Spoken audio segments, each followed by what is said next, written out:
So this histology atlas video is about connective tissue. This is the third tissue type that you will study. We have already covered epithelial tissue and nerve tissue. And now we'll learn about, begin to learn about the structure of this tissue, which holds us together in many senses of the word. The goals for this particular lab are to recognize and distinguish loose and dense connective tissue. And as you'll see, these CTs are made up of fibrils or filaments. So we call it loose and dense fibrillar connective tissue. The next goal is to be able to identify the cells that are most commonly found in connective tissue, especially in loose connective tissue.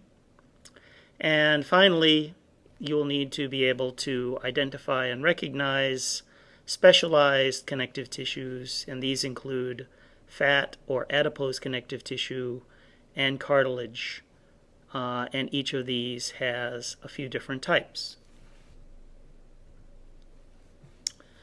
The first image is a high magnification light micrograph of connective tissue, loose connective tissue.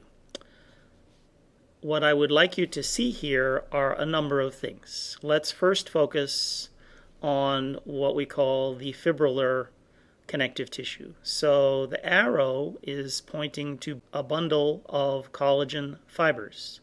Here's another bundle. Here's another bundle. So these are sort of yellowish. They're wavy in appearance, and they represent collagen type 1. A thinner fibrillar structure is the elastic fiber. These are frequently darkly stained, and because they are elastic and this tissue happens to be stretched, these are linear structures. When relaxed, they tend to have a more coiled appearance. Now, let's look at some of the cells that we can recognize within this loose connective tissue. So I'm outlining a cell here. This is a cell that produces the extracellular matrix. And extracellular matrix is exactly that. It is substance which is outside of the cell. So there must be one or more cells that secrete those substances. And this cell, which is a fibroblast, named for the fibers it makes, is the cell that secretes most of the extracellular matrix. Another cell type that is bipolar, that means it's pointy on both ends, is a macrophage. Here's the nucleus of the macrophage right here. Note within the cytoplasm that there are vesicles, which are brightly stained red, and these have been endocytosed or phagocytosed by the macrophages. That is their job. They are like the vacuum cleaners for the connective tissue space, and they go around and phagocytose or gobble up any substances that are not supposed to be there. So these guys will go ahead and gobble up things that are from outside of the body that should not be in the body. And they will also chew on things, particularly in and phagocytose things, particularly following injury, to remove damaged tissue from the connective tissue space. Up here, this cell, which I am circling, has much more regular vesicles in its cytoplasm. And this is another cell type. It doesn't move around. The fibroblast moves and migrates all over the place. The macrophage moves around quite a bit. But the mast cells kind of sit there. They're kind of like the couch potato cells of the connective tissue. And they're usually close to blood vessels. Here's a central nucleus. And all of these vesicles contain substances that are part of the early immune response. There are very large flattened cells that can be seen here.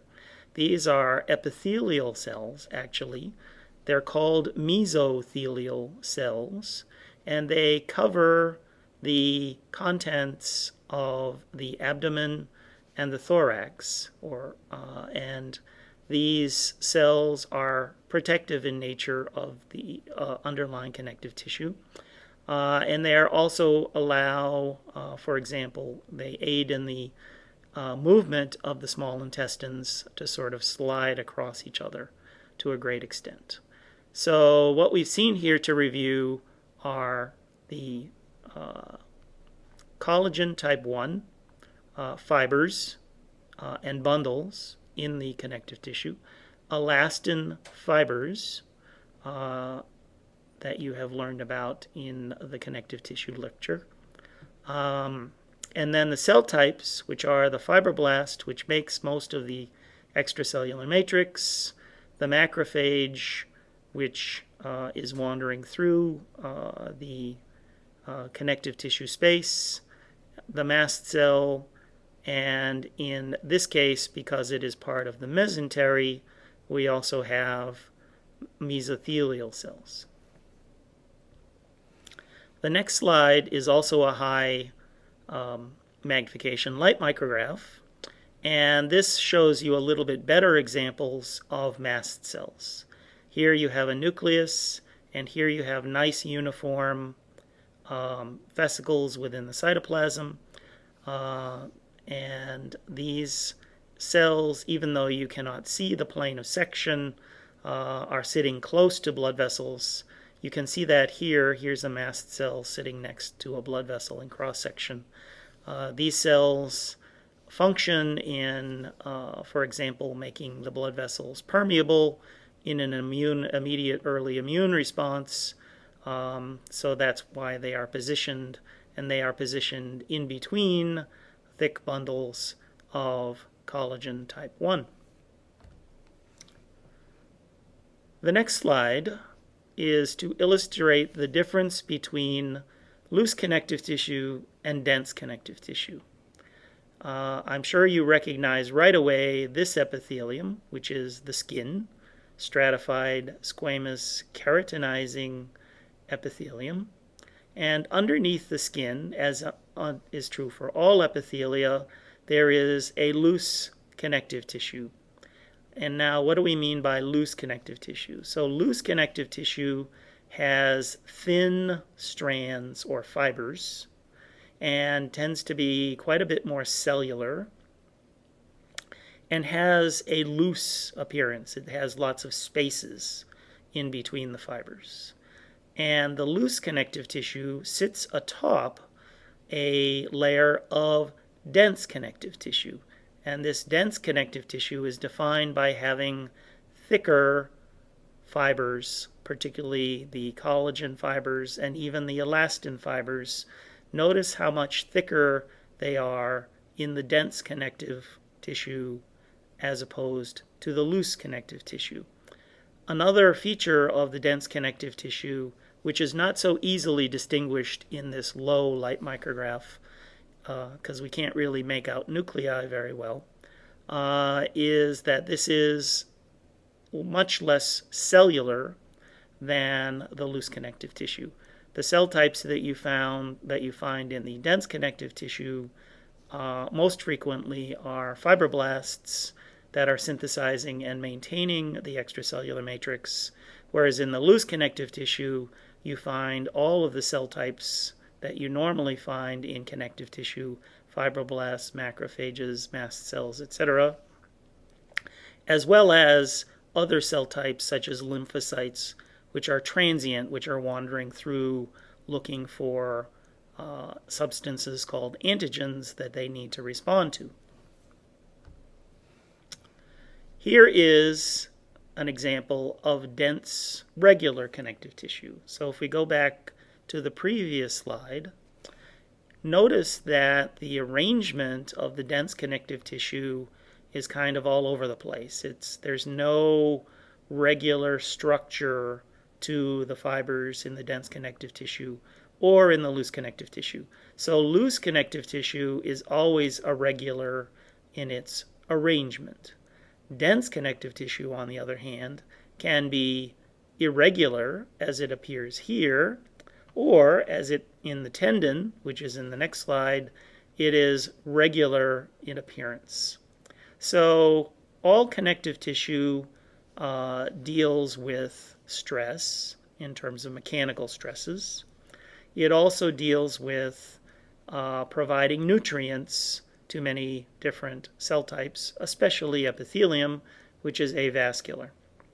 Note within this dense regular connective tissue, which we recognize as a tendon because of its association with skeletal muscle.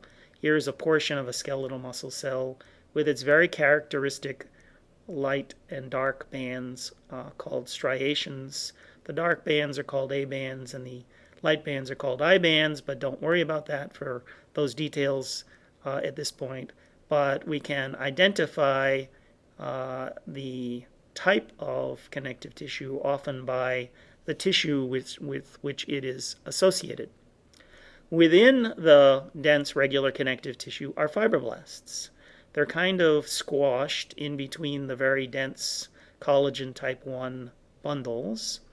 And these fibroblasts are, there's a nucleus here, there's another nucleus of a fibroblast there. These are, of course, secreting collagen type 1 and maintaining the collagen within this tendon. The reason that this tendon is not more linear, the fact that it's wavy, was that the tissue was cut prior to fixation and was allowed to shorten a little bit, and that's why it has this wavy appearance. But I think that you can tell by comparison to the previous slide where the fibers were kind of pointed in many different directions that all of the type 1 collagen fibers here are all running in the same direction. They're all running in the same direction because they are responding to the stress put on them by the contraction of the skeletal muscle. What we call a specialized connective tissue is shown in this particular slide. So what we have seen up to now is loose and dense fibrillar connective tissue, whereas this connective tissue is highly cellular. This is fat. This is what we call adipose connective tissue, and it comes in two types that you need to be aware of. The first type is unilocular or white fat. What does that mean? It means that all of the lipid that is inside the cell membrane is one large lipid droplet. What that does is to push the nuclei all the way out to the edge, and all of the cell organelles that are in the cytoplasm are associated with the nucleus, which of course you can't see here because of the low magnification. But this basically, the unilocular adipose connective tissue, or white fat, has a single large lipid droplet within the cell. By comparison, brown fat, which is named based on its appearance, has many, many lipid droplets and tends to have a central nucleus that is not flattened in any sense. There are many, many lipid droplets within the cell. There are also a very high number of mitochondria in these cells, and that is in part what gives it the brown appearance.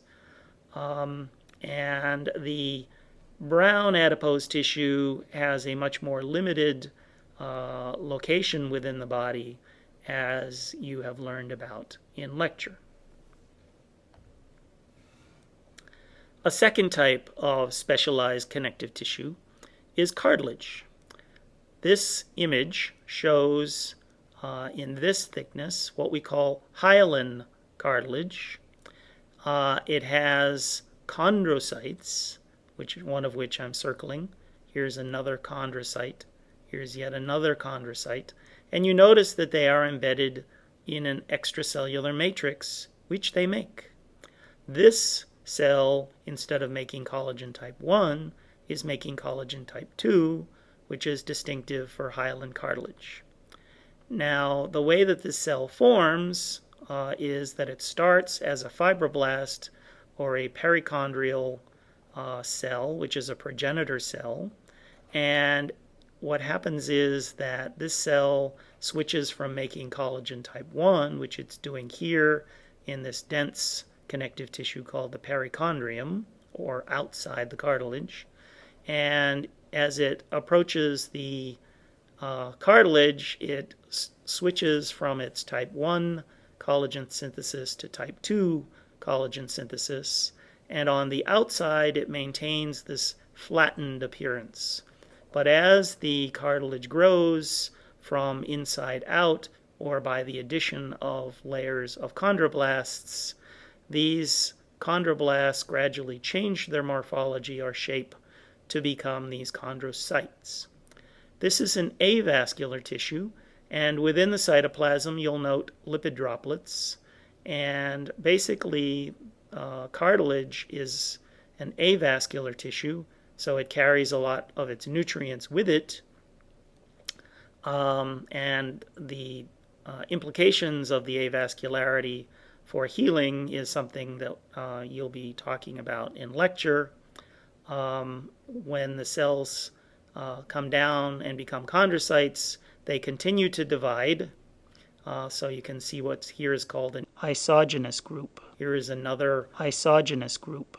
So cartilage can grow in two ways. It can grow by division of chondrocytes, and it can also grow by addition of chondroblasts from the perichondrium.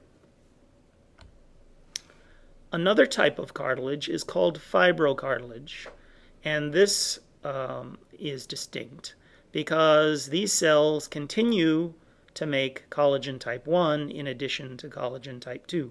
So the darkly staining area here is collagen type 2, similar to what we just looked at in hyaline cartilage. But within fibrocartilage, you also have these very large bundles of collagen type 1. Why is that necessary? It's because the fibrocartilage is located in areas of very high stress. For example, fibrocartilage wraps the intervertebral discs between in the spine, in between the vertebrae. And every day as you stand and walk around, these discs are under very high pressure, so the addition of the collagen type 1 to the collagen type 2 makes this cartilage much more resistant to stress. Note that the cells, unlike fibroblasts, which are always flattened in this circumstance, are round in appearance, and you can actually see the cytoplasm and the nuclei quite clearly. If we were to pop this cell out and name the space which was left behind, that would be called a lacuna. Here's a lower magnification light micrograph of fibrocartilage. This is from an intervertebral disc from what we call the annulus fibrosus, but don't worry about that so much at this point. That'll be covered in more detail in gross anatomy. But note how the cells are lined up, how the isogenous groups are all lined up in what we call a herringbone or fish skeleton arrangement. These cells are lined up, as are the fibers, the collagen type 1 fibers, along the lines of stress to meet the needs of the function of the structure that they surround, that is the vertebral disc.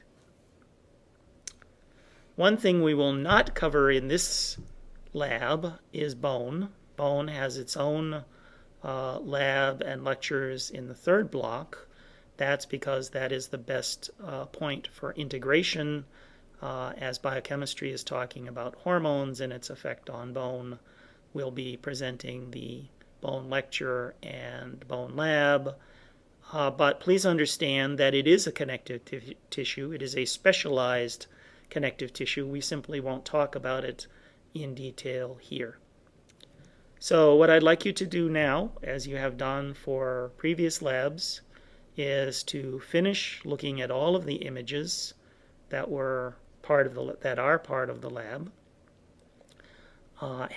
Use the labeled images to help you identify the structures, and use the unlabeled images to test your knowledge, particularly as you're doing peer teaching in small groups. And then you also have the resource on Learn at UW of some image quizzes that for which you'll have to identify different cell types, different extracellular tissues, etc., to as a way of assessing your understanding of the material.